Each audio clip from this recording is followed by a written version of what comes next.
What's up, everybody? It's Clark here for the BOS Sports Blogcast. Here's the Atlanta Hawks are now on an 11-game winning streak at home and at 40-32 on the year in sole possession of sixth place in the NBA and currently in standing to avoid the NBA play-in tournament.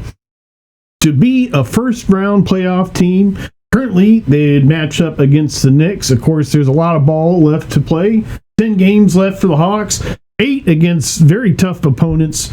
2 lesser opponents there mixed in the schedule. They have crucial games upcoming versus the Pistons and Celtics. Aforementioned previous blogcast episodes, this is the tough week. We got Celtics twice, Pistons, I believe Kings mashed in there as well.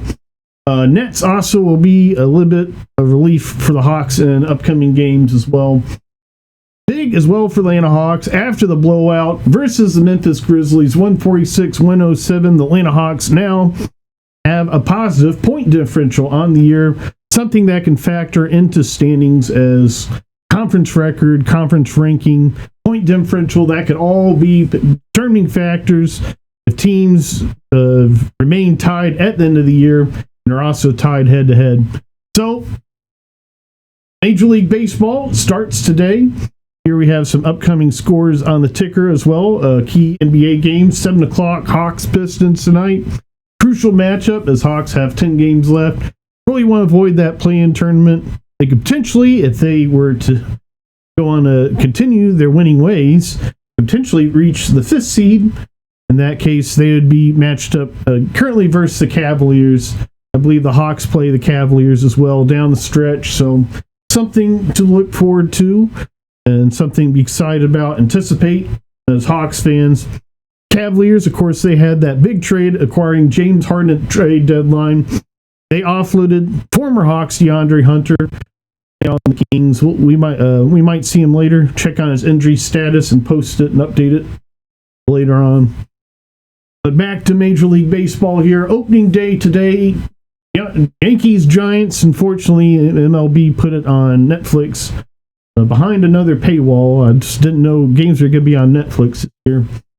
Tonight at 8:05 is a away game for the Yankees at Oracle Park. I'll be having the Cruncher app running, doing some posts online, some metrics here. We'll see how Max Fried does. He had a bit of a tough spring, 4.4 ERA. A lot of that came from his last start. He only threw 3 games, so maybe just working on some stuff. His first 2 games for Max Fried in spring training were pretty sharp. And last game, I think he had like a 7 ERA or so, and it inflated his ERA up to 4.4. But the Giants, they're cooking. Matt Chapman, wonderful. Luis Arias, he played in the WBC, so he's ready for action. And so, could be a tough day. Of course, last we saw Max Fried, he had that tough outing versus the Blue Jays in October, after absolutely blanking the Red Sox in the wild card round. And of course, Braves fans, a lot of people, they hopped on him. Hot Max Fried, not a playoff pitcher. Well, here he is pitching healthy for Yankees. We'll see how he does today. I think he has a bit of an uphill battle. I like this Giants team versus him. Well, meanwhile, the Braves, Osvaldo Bido from the Yankees. They claimed a pitcher off of waivers from the Yankees. So that's the state of the Braves, and fans are dunking on Max Fried still. Anyways, get a recap here. Monday night's Hawks-Grizzlies game, a quick recap.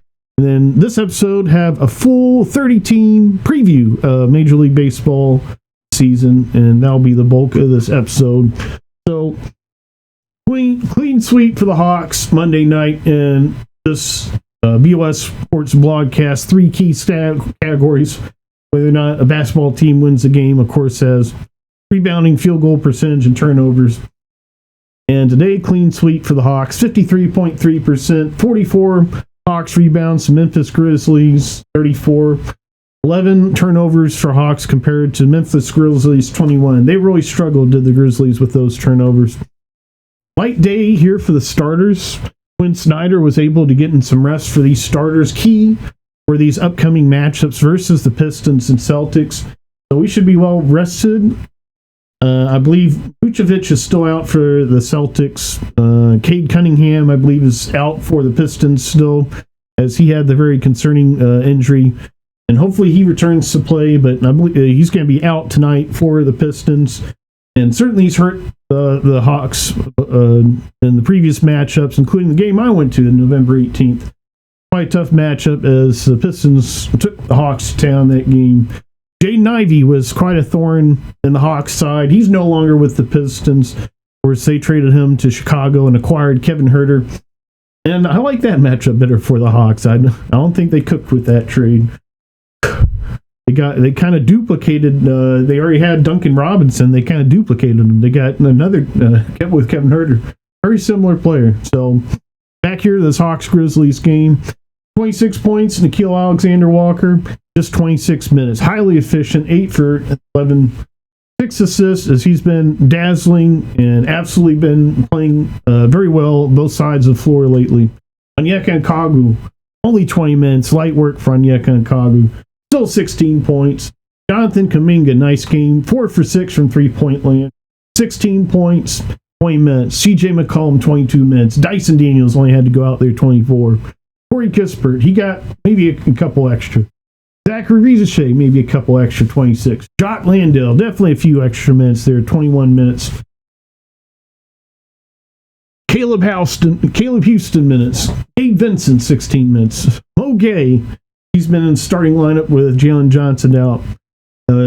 Anticipate Jalen Johnson returning to play tonight, and still something to watch for. I think he's still questionable on the injury list. Triple doubles. Josh Giddey, he got up there again, triple double. Oh, excuse me, double double. Alperen Sengun had a triple double Monday night. Josh Giddey, another double double. He's up there with Jalen Johnson, leaderboard for double doubles, so something to watch out for. Jalen Duren, he had a fat night versus the Lakers Monday, 20-11-3, as they're still playing well, even without Cade Cunningham. It's a deep team, are the Pistons. DJ Edgecombe continues his dazzling rookie campaign. 35.6 rebounds, 4 assists Monday night. Potentially in the mix for Rookie of the Year, along with Don Nepple and Cooper Flagg. We'll see how that shakes out at the end of the year, these last couple weeks, as the Sixers, they're in the mix here, in this play-in mix here between Hawks, Heat, Magic, Sixers, Hornets. Last 4 spots. Might be a shuffle here at the end. We'll see. Aforementioned, the Hawks have the toughest schedule remaining of the bit. Discussed that on Blake Newsom Spaces last night. So, yeah, brought up that fact. Other games, NBA Monday. Pistons, they won 113-110.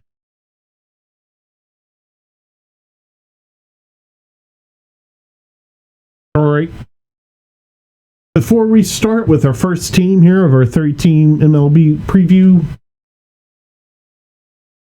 gonna do a quick shakeup of Rookie of the Year favorites, as I didn't dive too deep into prospects here on these 30 teams as I did last year. Nolan McLean, of course, he was a part of the World Baseball Classics.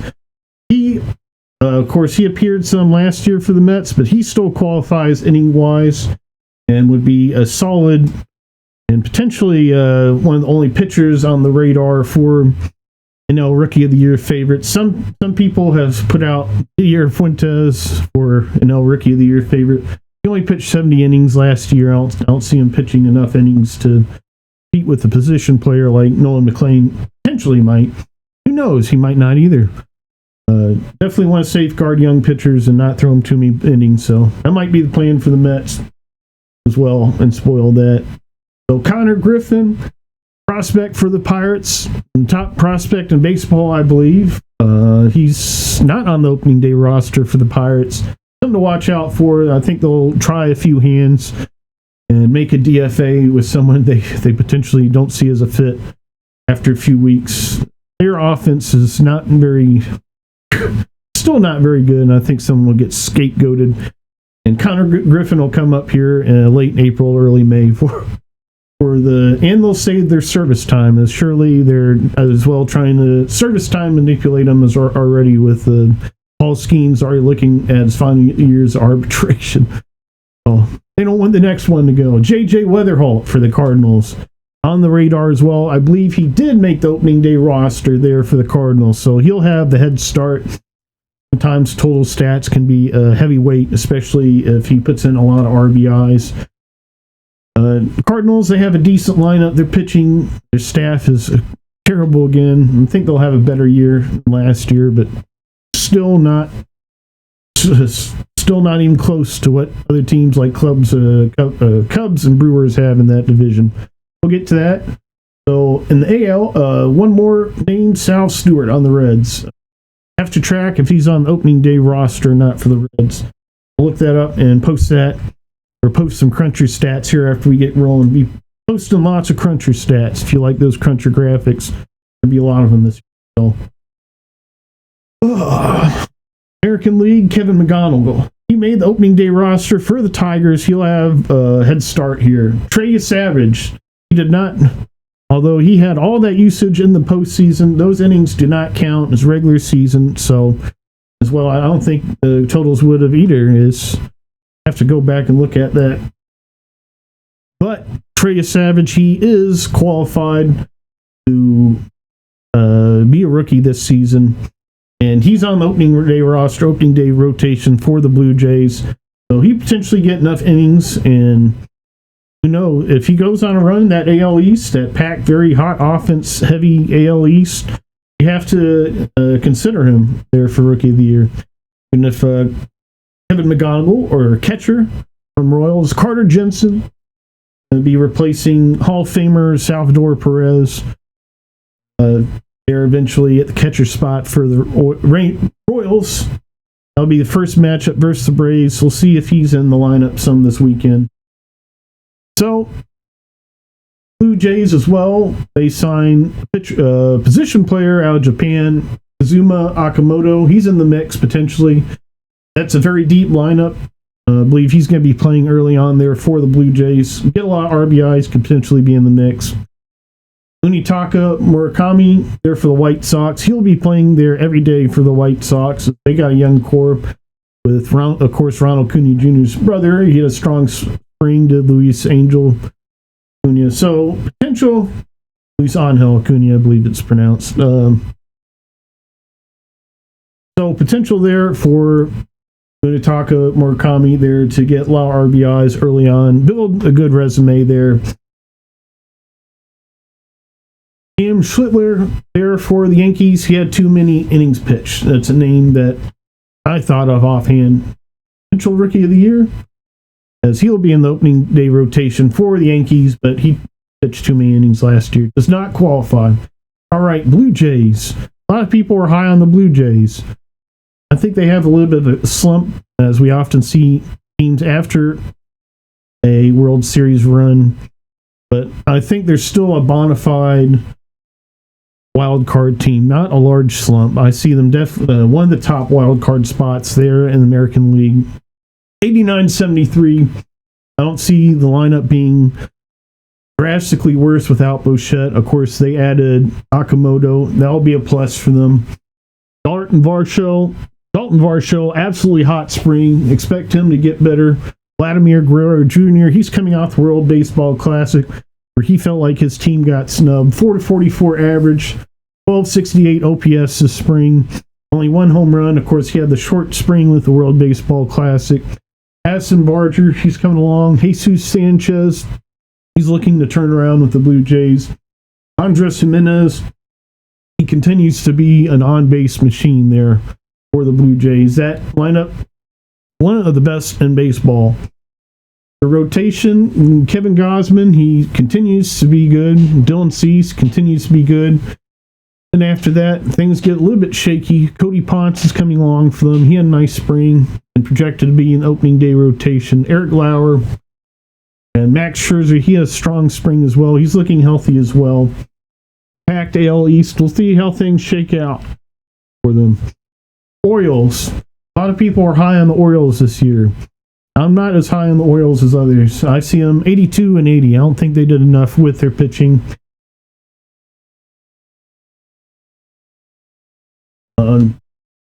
They are going to roll out rotation. Trevor Rogers, Kyle Bradish, Shane Bies, Chris Bassett, and Zach Eflin. Of course, they brought in Bassett in the offseason. They've all had nice springs, low whip, low ERA, 3 or lower. Tyler McNeil, huge spring. Will he potentially have a bounce back year? Of course, he played for Team Canada in the World Baseball Series as well. World Baseball Classic. World Series, World Baseball Classic. Pete Alonso, he came over from the Mets. He had a little bit of a slow spring. We'll see how things shake out for him.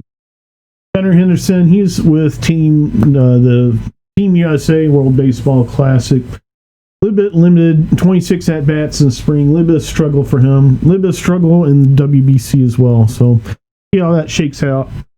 Braves, genuinely a bad team from what I've seen this spring training. Yandy Diaz, he's been swinging hot bat. Ronda looks solid. Caminero looks like he's potentially fallen off of a cliff offensively at the plate. Of course, he played, leaving the WBC as well.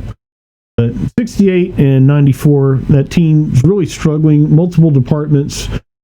Their rotation is anchored by Drew Rasmussen, who has struggled this spring some. Of course, he had the ACL brace surgery, same as Spencer Strider. Their rotation just does not feel solid at all. Shane McClanahan, he's back from injury. He had a strong spring. Nick Martinez, over 14 ERA, projected to be their fourth starter. Joe Boyle, a high whip, 1.66, 9 innings pitched. Steven Matz, only 6 innings pitched, 9 ERA this spring. I think this is another gap year for the Rays. It'll be interesting to see what they do, as it makes sense for them to make punt moves really past the lockout here, as the team looked really sloppy this spring. I see them as 68 win team. That's usually their 70-win team, so it's a down year for the Rays. Red Sox, I think they're a bona fide contender. I got the Yankees winning the AL East, but Red Sox at 92 and 70, I like them doing a little bit better, having an up year. Crochet, potentially have a Cy Young candidate, Cy Young caliber season. They added Ranger Suarez. I like that addition. He's had a decent spring. Ranger Suarez, 10 innings pitched, 1.8 ERA. Sonny Gray struggled some. He's returning to the AL East. Of course, he was on the Yankees previously before being on the Reds. Brian Balo has looked nice, although his ERA is kind of gaudy at 5.65. They also have that Peyton Tolley kid in AAA, so they have a ton of depth, and he's a strong left-hander. Come up, and he's looked absolutely potentially very tough major league level, of course, facing the Braves in the spring training. They added Wilson Contreras. We'll see how that works out for him. He had a hot spring, 375. Could he potentially be back after struggles there with the Cardinals? I certainly like how the swing fits with the Green Monster, so I think you'll have a solid year. And so we're really looking at a very deep lineup. Cedric Rafaela, he had multiple memorable moments there in the World Baseball Classic. Only 33 at-bats in spring. He's absolutely mashing the ball. Nearly 400 average, 3 home runs, 1235 OPS. All-star potential for Cedric Rafaela, as he's really developed into an amazing player there for the Red Sox. Jalen Duran, over 400 this spring. Looks amazing. Trevor Story, potential bounce back year. This spring hit over 400. Roman Anthony, he looked a little bit rough in the World Baseball Classic, but he's still swinging a solid bat for a rookie. I think you like seeing him push through that adversity and still having a lot of success. So, no home runs this spring and 27 at-bats, nearly 300 average. With a lineup as big as that, you just need to make some contact, get some hits, not strike out, don't create double plays. Caleb Durbin came over from the Brewers. And he's a very solid player. He's essentially replacing. They went to the Giants. Third base, Rafael Devers, essentially. And Alex Bregman as well.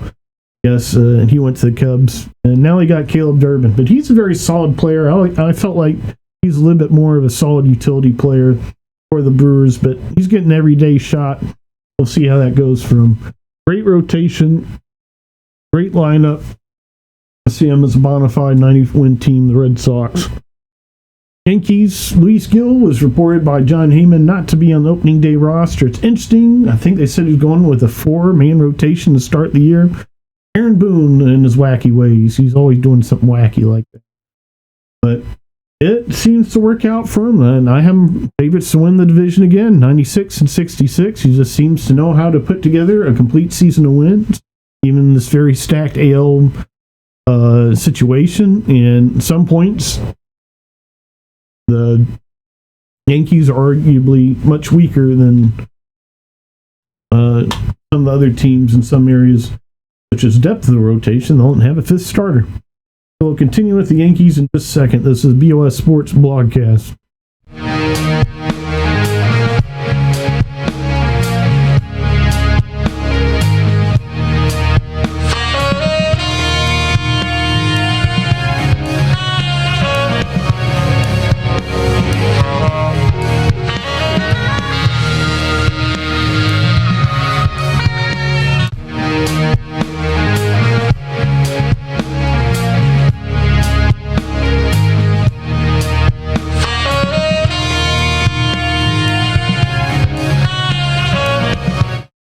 All right, here we go. Yankee Trent Grisham qualifying offer. Tough spring. 171 average, 41 at-bats. He always seems to break out of slumps, though. Just Trent Grisham. Aaron Judge really struggled in that World Baseball Classic. The 19 at-bats this spring, 3 home runs. I think he'll be a regular season juggernaut there for the Yankees, as they have an absolutely stellar lineup again. Cody Bellinger returns. Of course, his father, he played for the Yankees, I believe, Corey Bellinger in the 90s, so he sticks with the Yankees. It should not have been a shocker there. Continues with them. Ben Rice, potential slump for the young player, still developing a little bit. 44 at-bats, 227 average, 306 OBP. Giancarlo Stanton, he's having mixed health problems as well, but already 4 home runs and just 28 at-bats. He can still hit a long ball. Jazz Chisholm Jr., he can be streaky and go on a hot run. A little bit mixed results this spring as he played in the World Baseball Classic as well. 27 at-bats, 259 average this spring, but Gotti 412 on-base percentage. That's the Yankees need, is just for players to get on and Judge the long ball. So Ryan McMahon, he's the third baseman every day from 178 average. Jose Cabrera, 214 average. Austin Wells, 200 average. The Yankees rotation this year, they've got more figured out. And I like the 4-man rotation. Fried, Schlittler, Warren have all looked stellar this spring, aforementioned, other than Fried's last start. See how that plays out for him tonight versus the Giants. Brian Weathers, high struggles this spring, but he's got a lot of talent. Look for him to figure it out for Yankees. So, Max Fried this spring, 223 pitches, 4.4 ERA, 4.08 WHIP, which suggests that he might potentially still have a 4 ERA here going into the season. But for Yankees purposes, if you go 6 or 7 innings, give up 4 run, have a 4-run ERA for 20 starts, and that's spelling 15 or 16 wins again out of his starts. 225, 26 opponents batting average against, and 18% average whiff rate, 25% whiff rate on his fastball. That's pretty nice. Seeing a vertical drop of 14.9 inches, horizontal break of 4.3 inches. The graphic does not have the velocity. This the Cruncher graphic for season graphics supposed to have the velocity with this. The pitch arsenal breakdown.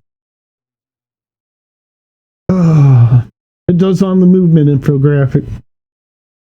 All right. 12 strikeouts this spring for Max Fried. Continues to get a high whiff rate on his curveball, 42.9%. Continues to be a wipeout pitch for Max Fried. So moving on to American League Central, we have Guardians. I think they'll be solid again this year. Some people have them dropping off. 83-79. I thought their starting rotation would drop off a bit too. Tanner Bybee, I thought he would maybe be due for a down year. He did have a 6.65 ERA this spring. Looks solid overall, and low whip, 1.39 whip. So I think he'll be solid along with Gavin Williams, Slade, Ciccone, Joey Cantillo, Parker Messick. They have a solid rotation there, and it's a somewhat weaker division in the AL Central. So they'll see a lot of teams like the Twins and White Sox figuring it out, and they'll have plenty of opportunities to get right versus them. They'll be this similar low-scoring, low, kind of boring team, sleepy Guardians that sleep teams to losses. Again, Stephen Kwan, he struggles appear to continue. 225 average, 829 OPS. Does not appear to be a 300-plus hitter anymore, fortunately for the Guardians. Chase DeLauder really coming along for the Guardians. 429 average this spring. Jose Romero, a little bit of struggles this spring, 256 average, 963 OPS, 4 home runs. Look for Jose Ramirez to have another all-star, bona fide all-star campaign. Al Manzardo, mixed results there for the Guardians. They need him to turn around. 163 average this spring. Rhys Hoskins coming over the Guardians, 222 average. We'll see how he does. Designated hitter. Bo Naylor, huge spring, 364 average. Angel Martinez and Brian Brocchio, nice springs as well. So they got a nice lineup, a decent rotation. Don't see them as a wild card team, but see them having a slightly winning record, slightly above 500. Royals, heartbreak predicted for them, as I see them just missing a playoff spot. They have a nice offense, very nice offense. Michael Garcia, incredible World Baseball Classic. Bobby Witt Jr., he played as well, and he's a stellar player. So they got a nice lineup. Jonathan India came over. Starling Marte's on there now. Then he passed Cantino. He played for Italy. Salvador Perez. And aforementioned, their rookie coming up at some point, Carter Jensen. He's on opening day roster as DH. So we'll see how that shakes out versus the Braves this weekend. Opening day, Braves Royals Friday night. Home game for the Braves. Royals have nice offense, but the rotation seems like a prime target to beat up. Spring struggles from Cole Reagan, Seth Lugo, implosion at the World Baseball Classic. Michael Wacha has struggled before as well. Doesn't feel solid for AL offenses with such premier batting teams. But being in the AL Central helps. So I have them 85, 77. On to the Tigers. I think they're a bona fide 90-win team. Their addition of Framber Valdez, he's looked very solid this spring. Even with Casey Mize struggling, the Tigers appear to have a bona fide 1-2 punch. And you have a few other guys kind of figuring it out. You got Justin Verlander in the mix as well. So they got pitchers. Now, their starting lineup struggles. But they have enough pitching that they should be able to get through those struggles and find their way to wins. Gleyber Torres, smart of them to keep him. 333 average. Kevin McGonigal, he made the opening day roster, only a 250 average, 888 OPS. So Tigers, they need a few guys to get a hot start. Some of the younger guys, Colt Keith, Dylan Dingler. Dylan Dingler, a decent spring, 281 average, but low OPS. Torkelson, more struggles for him. Riley Green, they're going to need someone to step it up offensively, but having Skubal, Framber Valdez, Jack Flaherty, Casey Mize as your fifth pitcher, he's a solid pitcher. Justin Verlander, well, Flaherty, Verlander, and Mize all struggled this spring, but they got a lot of pitching. Feels like they'll figure it out. Be a bona fide 90-win team and win the AL Central. Twins. We've seen a lot of the Twins this spring. Braves fans. They generally, just like the Twins, look like an awful team. The regulars couldn't hit major league pitching, while the young core with Luke Keeschel would mash bad pitching and lower level pitchers and pad his stats a bit. Pablo Lopez, he went down with injury. Joe Ryan is their number one starter. Nick Abel, he's had a nice spring. Taj Bradley and Simeon Woods Richardson looked absolutely awful. So they got bad lineup, bad starting rotation. I have them at 68 and 94. Second worst in the division. I'm not as hot on the White Sox as other people are. We'll see how it shakes out for them. Colson Montgomery, decent spring.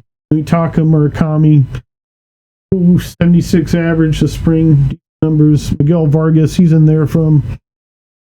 Edgar Cuero, over 400 batting averages. Luis Angel Acuna, over 1 OPS, the 288 average, 3 home runs, 1.034. Projected to be opening day center field for Tigers transition from infield, for the White Sox. Transition there from infield to outfield did Luis Angel Acuna did. White Sox rotation, not very good. Shane Smith, over 10 ERA. Don't have a single. Davis Martin and Eric Fetty, only pitchers with a sub-4 ERA this spring in limited action. Eric Fetty, he was on the Braves recently. We know what he can do. Not much. So that's quite a gaudy rotation. They're going to be absolutely mashed upon. See a team like the Blue Jays, they'll absolutely feast on this White Sox starting rotation. I don't see them getting to 70 wins, but I think a strong 66 and 96, an up year, and I think that's a good thing for the White Sox to build on with offensive success of some young players there. So, American League West, 74-88. Angels. I see them doing decently. Rotation hardly stretched out this spring, though. Something to watch out for. Jorge Soler looks nice this spring. So does Zach Neto. Kikuchi looked good this spring. Detmers, always thought he'd do better. Struggled again this spring. I think this team will go for it and try to get Mike Trout in the playoffs and fail again. 74 and 88. I'm looking at for the 2026 Angels. Joe Adell continues to do decent. Logan O'Hoppe, Osvaldo Peraza. Rotation, they went out and got Jose Soriano for rotation. Only 11.2 innings pitched, 5.4 ERA. The Braves, they see him there within the first couple weeks, so they'll hopefully feast. You see Kikuchi's only pitched 4.2 innings. Reed Detmer's only 8. While Ryan Johnson and Jack Kashanowitz, 16 and 13 innings pitched. Astros, they just never go away. Continue to stay right there and compete, and I think they're doing that again. It looks like I didn't write their record. I have them being a high 80-win team, bona fide wild card, and give the Mariners a decent run for that NL West.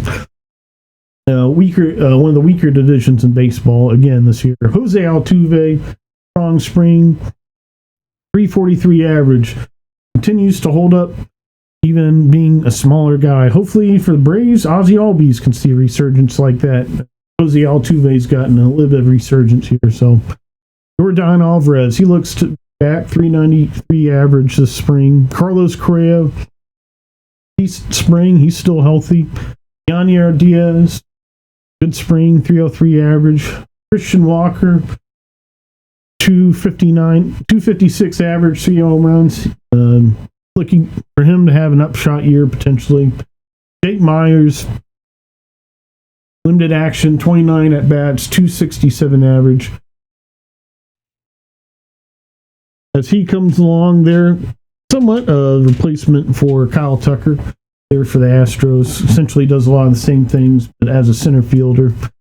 plate for them. So they're starting to figure it out again. Of course, NL West, and they'll be facing as well NL Central. They'll be feasting on teams like White Sox, teams like Angels, Oakland, as they always do, and find themselves in the playoffs. They'll have some fun moments versus the Yankees again this season. Astro team. They, of course, added Tatsuya Mai, 10.1 innings pitched this spring, 5.23 RA, 1.55 WHIP for Tatsuya Amai. Rookie as well, coming out of Japan.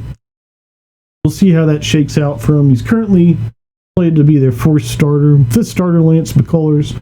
He's solid, 4.09 ERA, so they've got a solid rotation. Hunter Brown, Mike Burrows, Christian Javier. Maybe not a single playoff shutdown ace quality starting pitcher there. All three top of the rotation quality names that can keep the score low enough for that nice offense, enough runs to win. I think they're a bona fide wild card team.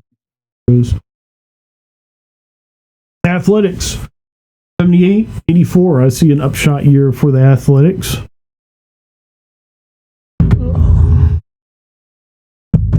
Nick Kurtz, decent spring, 295 average. Shea Langoliers, decent spring as well. Jacob Wilson, he continues his rise, 311 average. Max Muncy, the Athletics Max Muncy, struggles this spring, 207 average. So Luis Severino, 3.21 ERA. They've got a decent rotation. Jeffrey Springs, Luis Morales, Jacob Lopez, Aaron Savali. Lineup's just not quite deep enough, and pitching not shut down enough for them to be a bona fide wild card team in that AL. Mariners, I see them as 92-win team. A bona fide 90-win team. We'll get to them in just a second. This is the BOS Sports Blogcast.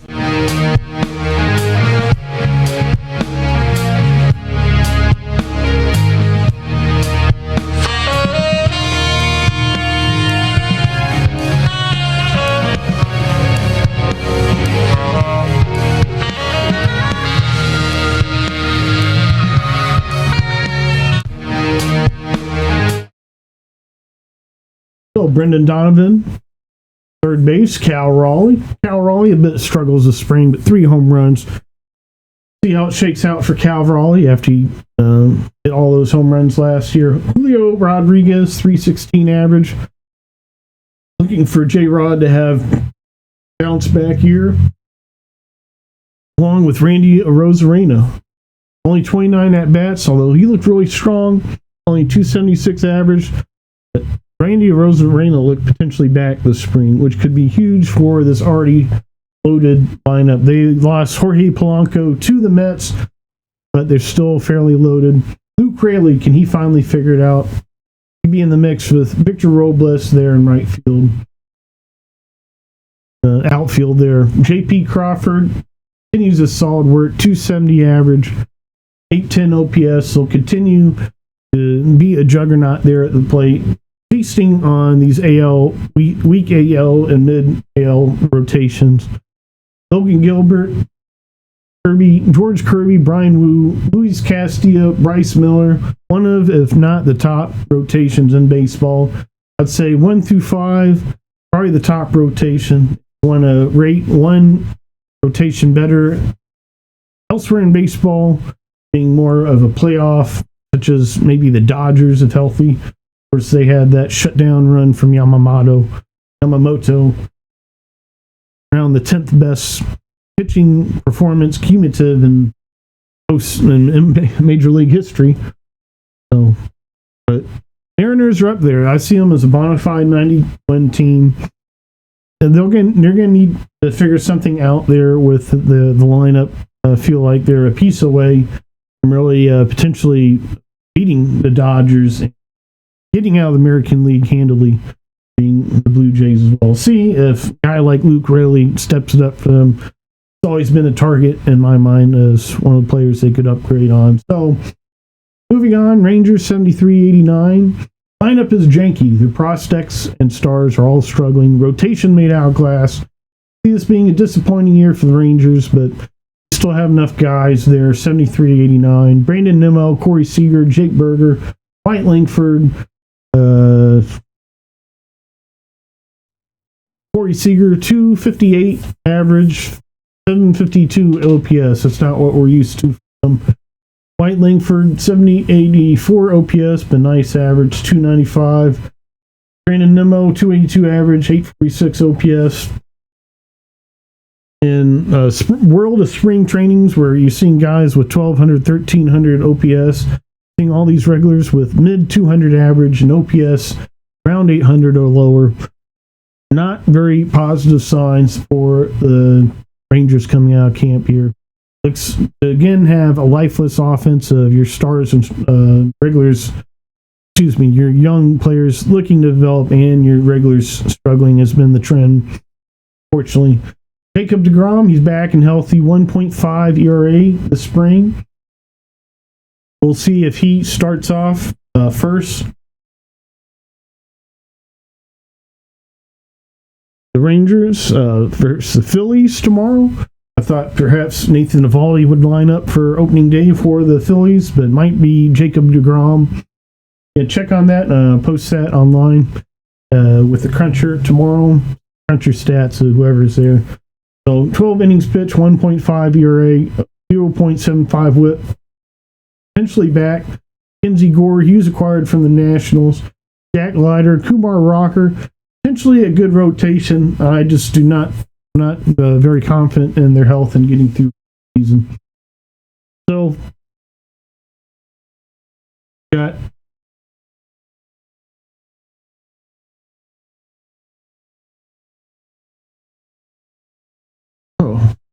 the whole NL. I think we're just halfway through.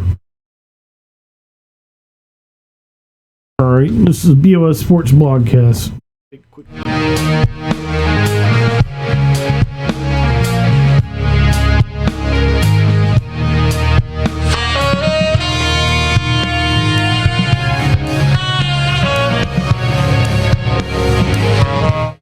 Starting to run overtime here. Going to have to start flying through this a little bit. We're at the Braves here. The Braves is what BOS Sports Blogcast covers the most. So we'll continue with this in-depth breakdown. First Braves had Hurston Waldrop, Spencer Schwamback, Spencer Strider, Joey Wentz all go down. Strider is only supposed to be out for a couple weeks. They picked up off-waiters Eduardo Bido from the Yankees, and he's going to be the 13th man on the roster. They didn't give a guy like Hayden Harris, who's got options, a shot. And really that's crunches Walt Weiss's hands there for the first 13 games. The Braves start off the year with 13 consecutive games, which means they'll have to throw into rotation their top three starters 3 times without a day off. So it's not a very good situation. Maybe they'll throw in Bido as an opener one day. But the way I'd keep it is have Didier Fuentes go in rotations, your fifth starter, and have Jose Suarez be your Swiss Army knife. Use them whenever you want. As there'll be multiple times in a week when piggyback's going to have to be for the Braves. As bad as the pitching staff looks, the lineup looks like potentially the best in baseball. They certainly had, I'd say, the best overall spring training numbers of any potential playoff caliber team. I just see the rotation struggles being too much. The bullpen is not deep enough. Braves are going to have to win the game multiple times on offense, and we've seen in the last 2 years how that wears on. I see them as an 82 and 80 win team, a 500 team that potentially gets a couple extra wins. And that is with ideal situations such as J.R. Ritchie coming up and giving the Braves a lift in the rotation at some time, this, as well as the position players staying healthy, not having an all-star caliber guy get lost again this year, which is likely, because hopefully it's not for the whole year. And not losing Chris Sale. those are some huge dependent factors for the Braves to me to just get 82 wins, even with as hot they are. So they announced the opening day roster. My prediction from, I think this was Tuesday, was one man off, as they had Bido from the Yankees. They selected him, claimed him off waivers. They did that instead of having Hayden Harris, as I would have put as a 13th man. Give him a shot. He's looked kind of shaky, but really, Bido, I'm not sure how the Braves are. Either way, they're going to be throwing out somebody and kind of saying a prayer, hoping that someone gets through it. So.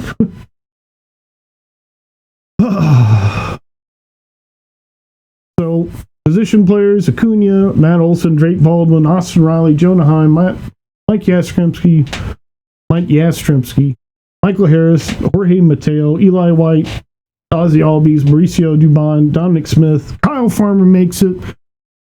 So it's going to be between Dominic Smith and Kyle Farmer on who gets DFA'd once Ha-Seong Kim comes back. My bet is it's Dom Smith, but we'll see. Pitching side, say Chris Sale, Grant Holmes, Reynaldo Lopez, Bryce Elder, Didier Fuentes, Jose Suarez, Raisel Iglesias, Robert Suarez, Dylan Lee, Tyler McKinley, Aaron Bummer, Joel Pompous. So, one more tidbit of that 13-game stretch to start the year. You got 4 games in Arizona and 3 in California versus Athletics. Sacramento, not much hopes of a rain out helping, but got a few back here in East and uncovered stadiums, so potential for one game. There's always rain here in Georgia, so could have an opening weekend rain out. Marlins here going on with other teams in division. I just see them struggling again. They don't quite have the rotation figured out. They got Yuri Perez and Sandy Alcantara coming back. They've been solid this spring. We'll see if that trend continues. If it does, I still just don't see them hitting very much.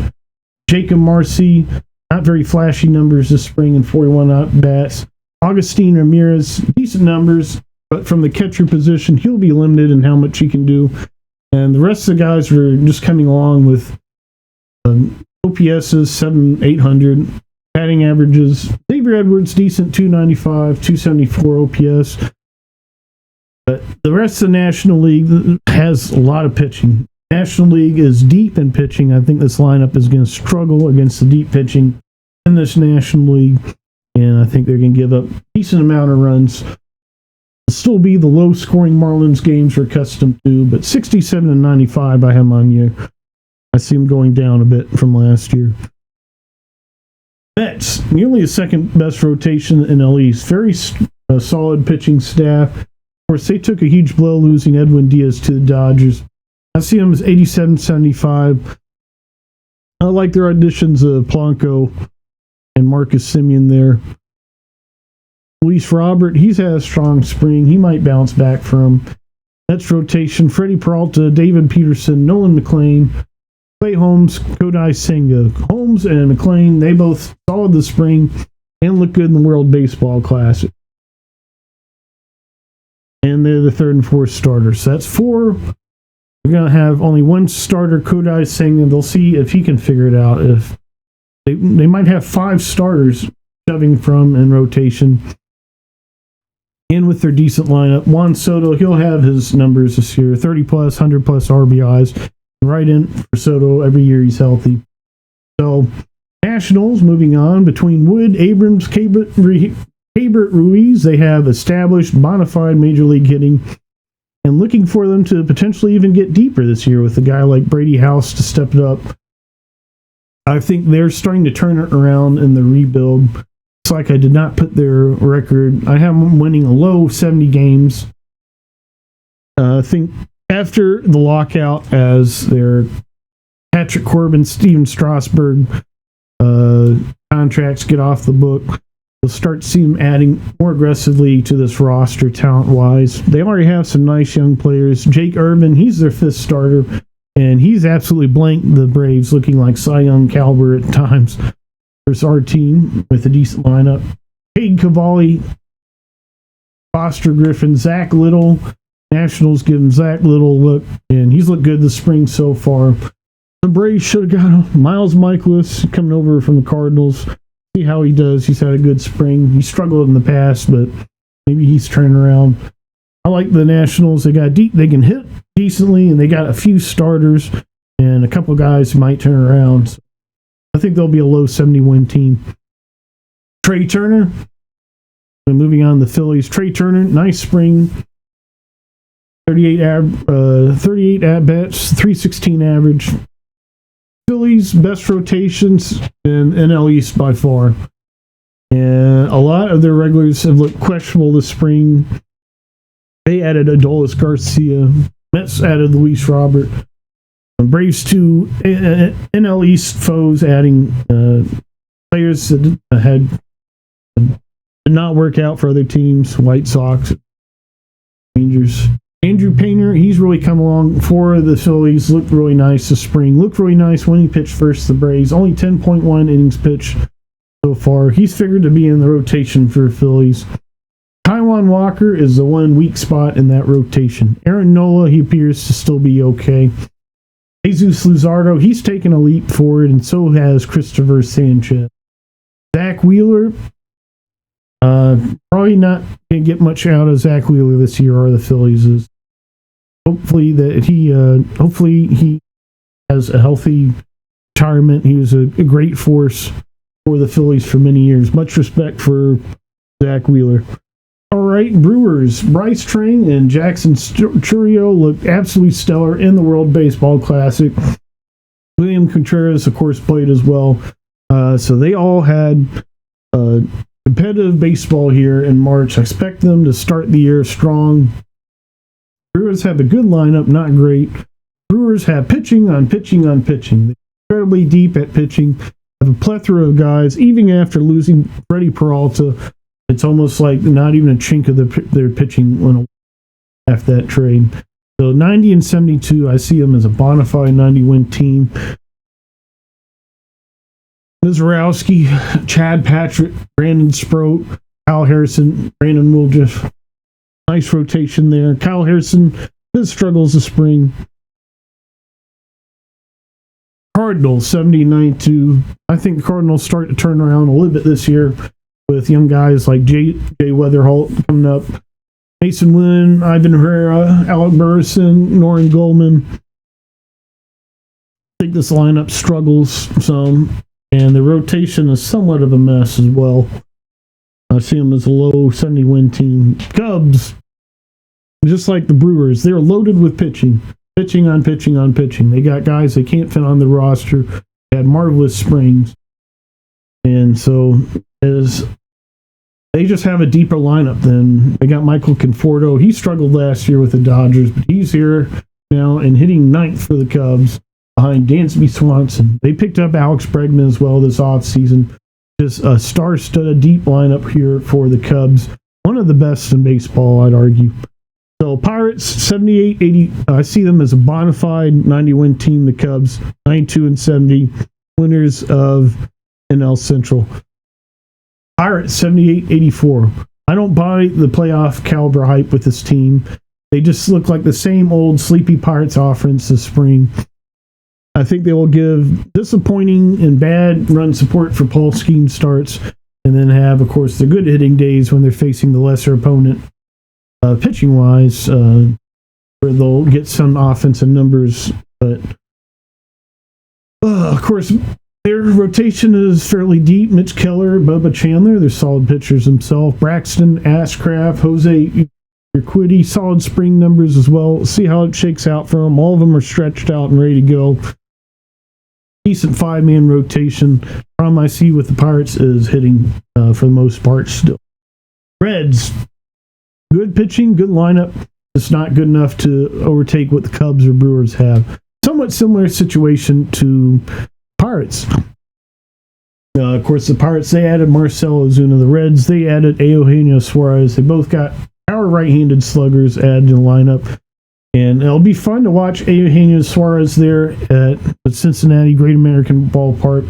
That could be a potential crowd pleaser for them, but I see them as a low 80 win team and just nearly missing the playoffs. They got a solid rotation, even with Hunter Green out, Andrew Abbott, Nick Lodolo, Brady Singer, Rhett Lauder, Chase Burns, Brandon Williamson potentially in the mix for a 6-man rotation, as all the all their arms are relatively young. It'd be smart for them to try to get them rest here and there. So Diamondbacks, very good lineup, terrible pitching. 76 and 86. I think they'll be a thorn for many teams, including potentially the Braves, as they face them first couple weeks of the season. They got Geraldo Perdomo, who's back and hitting decently. El Marte, he's a perennial force. Corbin Carroll, he got his career back on track. He's qualified all-star again. Jordan Lawler is potentially turned it around. Alec Thomas, he's starting to figure out. Nolan Arenado, he came over from the Cardinals. He had a hot start to spring, but cooled off a little bit. Gabriel Moreno, that's a very decent lineup. Their problem is pitching. Now, Zach Gallen, Reed Nelson, Brandon Pfaadt, they all had solid springs. Eduardo Rodriguez, he had a solid World Baseball Classic and a decent spring for the Diamondbacks. Mike Soroka, their fifth starter. So Dodgers, 98 and 64.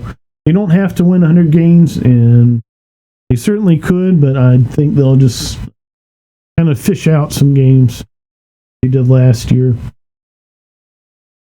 Stellar numbers.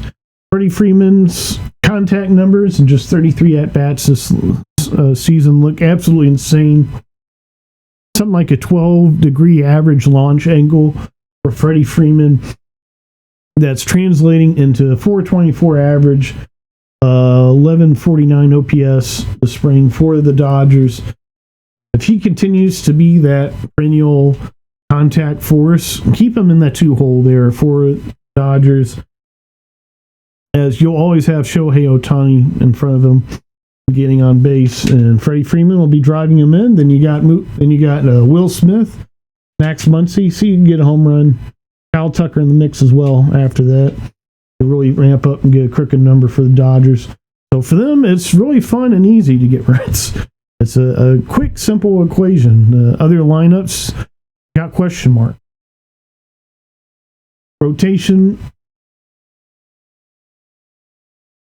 Shohei Ohtani, Roki Sasaki projected to be an opening day rotation despite 15.58 ERA spring trouble. Some speculate and might go to the bullpen. So, got a few teams left. I'm going to wrap it up here. Giants, good lineup, good rotation, but not that good. I have them just missing the wild card, 86 and 76. Matt Chapman, resurgent year, looking probable. Willie Adames, solid spring. He'll continue doing his thing. Luis Arias, nice World Baseball Classic. So, there'll be a very decent lineup. Harrison Bader's in the mix. Jung-Ho Lee, will he figure it out? Their starters, Logan Webb, Robbie Ray, Tyler Mahle, Adrian Hauser, Landon Rote. That's a nice rotation. I have them as a bona fide, a solid mid-80 win team. They'll do very well in this National League. Stacked aforementioned with pitching. They got enough pitching to compete with that, and decent enough lineup to get wins, be above 500 there. All right, 2 teams left. We got Padres. One of my predictions I don't like as much on the air. I had them as 91-71. I wish I had them as an 80-something win team. Did my preseason final on Monday, and since then, kind of regret it. The rotation is a hot mess. Their bullpen is still just about as strong, even losing Robert Suarez this offseason. Their rotation, really a hot mess after losing Dylan Cease. Michael King, he's had decent numbers, thankfully, as they retained him. 3.38 ERA. Walker Buehler, he's in the mix for them. A 15 innings pitch, 6.6 ERA. So, what I feel and felt with this Padres team They, of course, have star-stud lineup. They added Nick Castellanos as well. He's no slouch. 2 home runs this spring. I think this Padres lineup will slug and outslug teams multiple nights of the week, as they're built to be able to do that. Xander Bogaerts' resurgent year. Jackson Merrill, can he avoid a slump? Manny Machado, he's always solid.